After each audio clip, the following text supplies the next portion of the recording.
Bismillahirrahmanirrahim.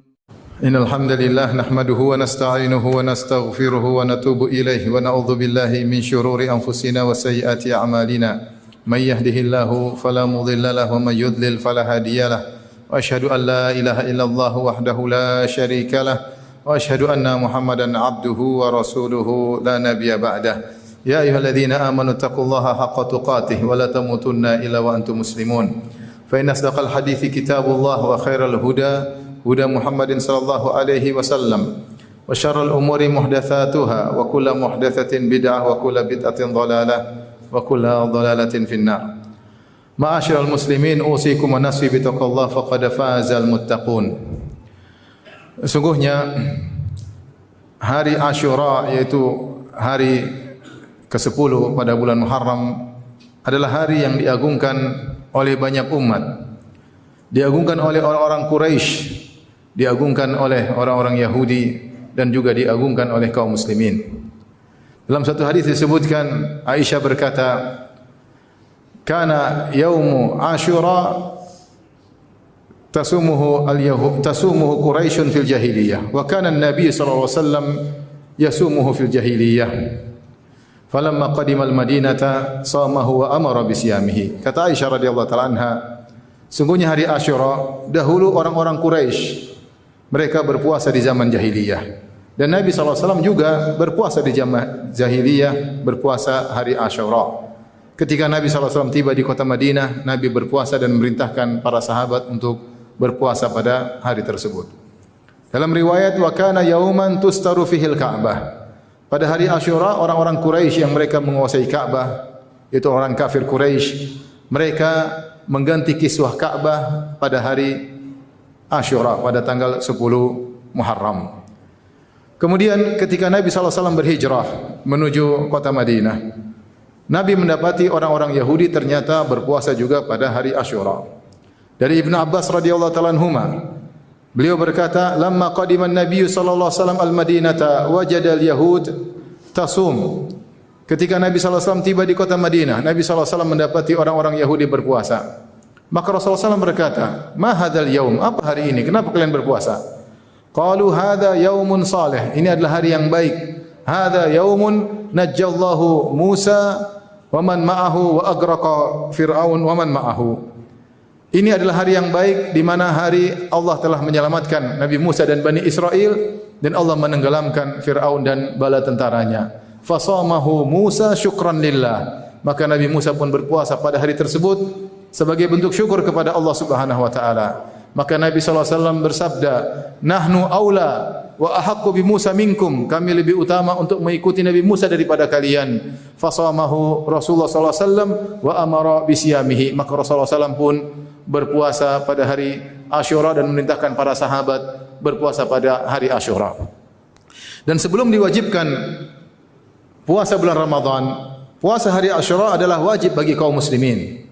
Dalam hadis Salamah ibn al-Aqwa radhiyallahu ta'ala anhu, karena Nabi sallallahu alaihi wasallam amara rajulan min Aslam an adzin fin nas. Rasulullah SAW memerintahkan seorang sahabat dari kabilah Aslam untuk memberi pengumuman kepada kaum muslimin ketika di Madinah.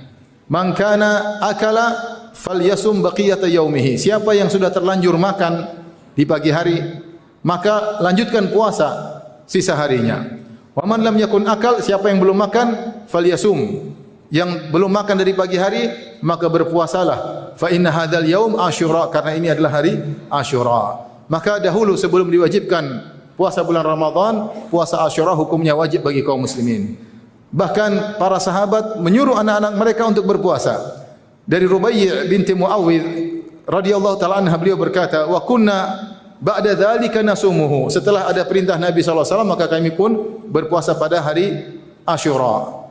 Wa nusawwimuhu sibyanana shighar, bahkan kami menyuruh anak-anak kami yang masih kecil untuk ikut berpuasa. Wa nadhhabu ilal masjid wa naj'alu lahumul lu'bata minal ahin. Wa idza baka ahaduhum a'tainaha iyyah hatta yakuna al-iftar.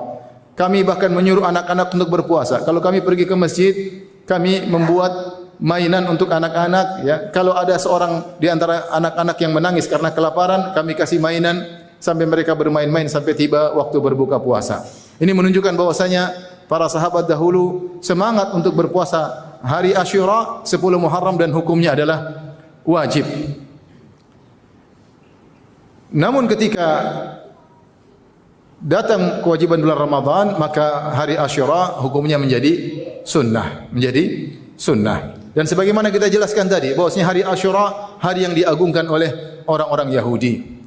Dalam riwayat disebutkan, kana ahlu Khaybar yasumunahu wa yattakhidunahu aidan. Penduduk kota Khaybar, yaitu orang-orang Yahudi Khaybar, mereka berpuasa di hari Asyura dan mereka menjadikan hari Asyura adalah hari raya mereka. Setelah tiba kewajiban bulan Ramadan, maka jadilah puasa hari Asyura menjadi sunnah.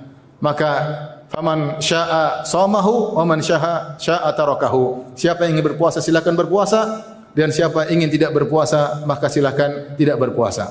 Akan tapi Rasulullah SAW memberi perhatian khusus terhadap hari ini. Kata Ibnu Abbas radhiyallahu ta'ala anhuma, "Ma ra'aitu an-nabiy sallallahu alaihi wasallam yataharra siyama yaumin faddalahu ala ghairihi min hadha illa hadzal yaum, yakni yaum Asyura." Aku tidak pernah melihat Nabi sallallahu alaihi wasallam memberi perhatian khusus berpuasa pada suatu hari yang beliau utamakan daripada hari lainnya seperti hari Asyura. Kenapa? Karena puasa hari Asyura pahalanya besar. Dalam satu hadis Rasulullah SAW bersabda, "Wa siyamu yaumi Asyura," berpuasa di hari Asyura, "ahtasibu 'ala Allah an yukaffira sanata allati qablahu." Berpuasa di hari Asyura aku berharap kepada Allah akan menghapuskan dosa-dosa setahun sebelumnya, yaitu seluruh dosa-dosa kecil selain dosa-dosa besar akan dihapuskan bagi seorang yang berpuasa di hari Asyura pada tanggal 10 Muharram. Maka hendaknya kita semangat untuk berpuasa pada hari tersebut. Kita sadari diri kita penuh dengan banyak dosa, terutama dosa-dosa kecil yang setiap hari kita lakukan. Maka dengan berpuasa pada hari tersebut, dosa-dosa kita selama setahun akan diampuni oleh Allah Subhanahu wa taala. Dan disunahkan bagi seorang untuk berpuasa sehari sebelumnya, itu tanggal 9 Muharram, sehingga dia menggabungkan antara tanggal 9 dan tanggal 10 Muharram. Kata Rasulullah SAW, "La in ishtu ila qabil la asumanna at-tasi'." Kata Rasulullah SAW, jika aku hidup sampai tahun depan, aku akan berpuasa pada 9 Muharram juga bersama 10 Muharram. Ini menunjukkan bahwasanya sunnah seorang untuk berpuasa tanggal 9 dan tanggal 10 Muharram sebagai bentuk kecintaan kepada Nabi sallallahu alaihi wasallam dan sebagai bentuk kita mengikuti Nabi Musa alaihissalam yang bersyukur karena diselamatkan oleh Allah Subhanahu wa taala. Aqulu qali hadza astaghfirullah li wa lakum wa lisal muslimin kulli dhanbin wa khati'ah fastaghfiruhu innahu huwal ghafurur rahim. Alhamdulillahi ala ihsani wa syukru lahu ala taufiqihi wa amtinani. Asyhadu an la ilaha illallah wahdahu la syarika lahu ta'ziman li sya'ni wa asyhadu anna Muhammadan abduhu wa rasuluhu ad-da'i ila ridwani. Allahumma shalli alaihi wa ala alihi wa ashabihi wa ikhwani. Ma'asyiral muslimin, Allah mentakdirkan terjadi peristiwa yang besar pada tanggal 10 Muharram. Peristiwa yang pertama, sebagaimana sudah kita sebutkan, Allah menyelamatkan Nabi Musa dan Bani Israel dari kejaran Fir'aun dan bala tentaranya, dan Allah tenggelamkan Fir'aun dan bala tentaranya pada tanggal 10 Muharram, hari Asyura. Sehingga disunahkanlah kita berpuasa mengikuti Nabi Musa yang berpuasa karena bersyukur pada hari tersebut. Dan kata Nabi, "Nahnu aula bi Musa minkum," kami lebih utama ikut Nabi Musa daripada kalian wahai orang-orang Yahudi. Sehingga Nabi SAW juga berpuasa pada hari tersebut dan menyuruh kita untuk berpuasa, dan hukumnya adalah sunnah yang sangat dianjurkan. Kemudian terjadi peristiwa lain pada tanggal 10 Muharram tahun 61 Hijriah, itu peristiwa terbunuhnya cucu Nabi SAW, Al-Husain bin Ali bin Abi Thalib radhiyallahu taala anhuma. Dalam suatu peristiwa besar di Karbala, ketika Ali ibn Husain bin Ali bin Abi Thalib radhiyallahu taala anhu, Husain bin Ali bin Abi Thalib membawa keluarganya, anak-anaknya, dan juga ada anak-anak dari Al Hasan bin Ali bin Abi Thalib dan juga anak-anak dari Al Aqil, yaitu Ahlul Bait, dengan jumlah yang banyak ke Karbala. Akhirnya kemudian mereka dibunuh oleh pasukan yang biadab dipimpin oleh Ubaidillah bin Ziyad, dan akhirnya Husain terbunuh dengan tragis, kepalanya dipenggal, dan itu adalah semuanya takdir Allah Subhanahu wa taala. Maka peristiwa tersebut adalah peristiwa kezaliman. Tentunya kita mengutuk orang-orang yang telah membunuh Al-Husain dengan cara yang zalim, sementara dia adalah cucu Rasulullah sallallahu alaihi wasallam, yang Rasulullah sallallahu alaihi wasallam pernah bersabda tentang kedua cucunya, Hasan dan Husain. Kata Rasulullah sallallahu alaihi wasallam, "Huma sayyida syababi ahli jannah. Mereka berdua adalah pemimpin para pemuda di surga. Namun peristiwa ini adalah kesedihan yang kita terima sebagai takdir Allah Subhanahu wa taala. Wa kana amrullahi qadaran maqdura. Sungguhnya perkara Allah ya sudah ditakdirkan. Maka jika kita menerima musibah, kita bersabar dengan musibah tersebut. Tidak boleh kita kemudian melakukan perbuatan-perbuatan yang menunjukkan ketidaksabaran. Kata Nabi sallallahu alaihi wasallam, "Laisa minna man latamal khududa wa syaqqal juyuba wa da'a bi da'wal jahiliyah." Bukan dari golongan kami. Seorang tatkala terkena musibah kemudian menampar-nampar pipinya, robek-robek bajunya dan menyuruh dengan seruan jahiliyah.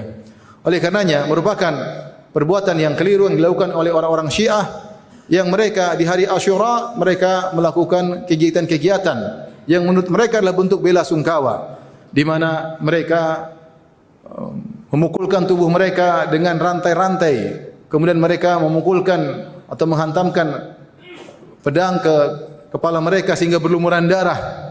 Ya.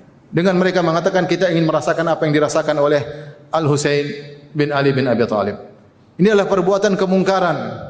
Tidak boleh kita menerima musibah dari Allah Subhanahu wa taala dengan cara demikian seakan-akan tidak ridha dengan keputusan Allah Subhanahu wa taala. Dan mereka kemudian di balik perayaan seperti ini, mereka ingin menghembuskan permusuhan kepada Ahlus Sunnah wal Jamaah. Ya. Seakan-akan mereka menuduh bahwasanya Ahlus Sunnah di balik perbuatan kekejian ini semuanya. Yang benar bahwasanya di hari Asyura kita berpuasa, bukan melakukan hal demikian sebagaimana perintah Nabi sallallahu alaihi wasallam. Dan sungguh telah meninggal orang-orang yang lebih hebat daripada Al-Husain bin Ali bin Abi Thalib. Seperti Al-Hasan kakaknya, Al-Hasan bin Ali bin Abi Thalib radhiyallahu anhu meninggal karena diracun. Allah Subhanahu wa taala mentakdirkan orang-orang saleh seperti mereka meninggal dengan cara-cara yang berat untuk mendapatkan pahala syahadah. Untuk mendapatkan pahala syahadah. Sebagaimana Umar bin Khattab radhiyallahu anhu yang lebih agung dari mereka semua ditikam ketika sedang salat subuh. Sebagaimana ayah mereka Ali bin Abi Thalib ditikam ketika oleh orang Khawarij ketika hendak salat subuh. Sebagaimana Utsman bin Affan radhiyallahu anhu yang ditikam oleh para pemberontak di dalam rumahnya.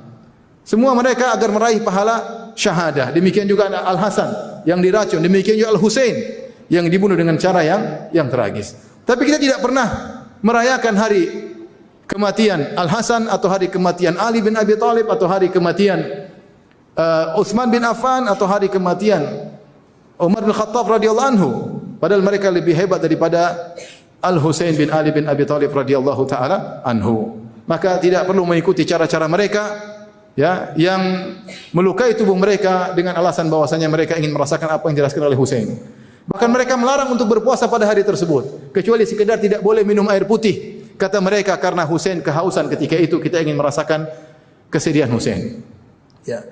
Ini semua tidak diajarkan dalam syariat. Kita harus menerima takdir Allah dengan ridha kepada keputusan Allah Subhanahu wa taala. Demikian juga hari Asyura bukan hari bersenang-senang.